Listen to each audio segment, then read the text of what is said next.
Number 5. James Cayne. James Cayne was the CEO of Bear Stearns, one of the leading investment banks in the United States during the 2008 financial crisis. Bear Stearns was one of the largest issuers of mortgage-backed securities in the years leading up to 2008, with hundreds of billions of dollars in mortgage securities issued. Despite signs of a deteriorating real estate market, the company continued to expand its mortgage business in the hope that demand would return. With a leverage ratio of 38-1, the highest among big investment banks, it didn't take much for Bear's equity value to be completely wiped out. As mortgage securities continued to lose value, the repo market, which was crucial to Bear's daily operations, demanded more collateral than the company had to offer. In March 2008, Bear Stearns ran out of funds to run its business and was rescued by the Federal Reserve and JP Morgan. Number 4. Alan Greenspan. Alan Greenspan served as the chairman of the Federal Reserve from 1987 to 2006 and played a significant role in the 2008 financial crisis. During his tenure, the Federal Reserve implemented monetary policies that encouraged the growth of the housing market and low interest rates, which fueled the subprime mortgage lending and eventually led to the housing bubble.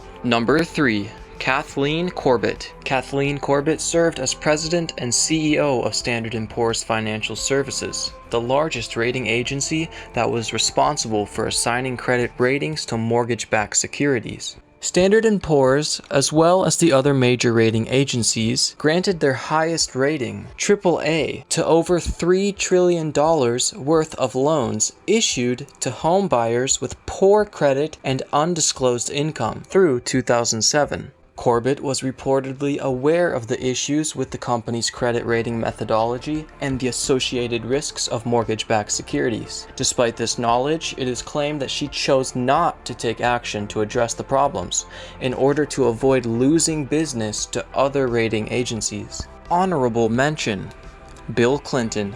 During President Clinton's time in office, the economy was booming and financial regulations were relaxed. This era of deregulation was marked by the repeal of the Glass-Steagall Act, with the Gramm-Leach-Bliley Act and the exemption of credit default swaps from regulation through the Commodity Futures Modernization Act. In addition, Clinton's rewrite of the Community Reinvestment Act in 1995 relaxed housing rules and increased pressure on banks to lend in low-income communities. Number 2.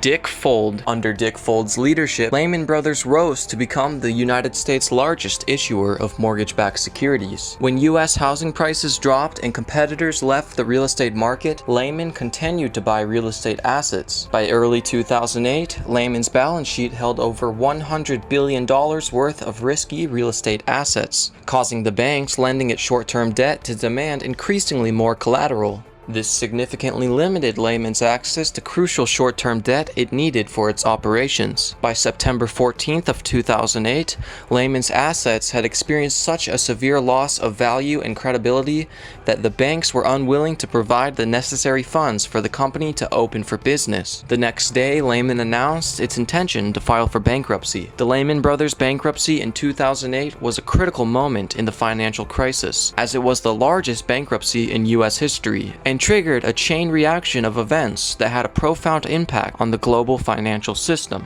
Number 1. Angelo Mozillo. Mozillo served as Countrywide's chairman and CEO during the decade leading up to 2008. Under Mozillo's leadership, Countrywide issued subprime mortgages to hundreds of thousands of individuals who could not keep up with their financial obligations. Every one of them was turned down for a home loan by 3 different lenders. I'm with Countrywide, and I got them all approved.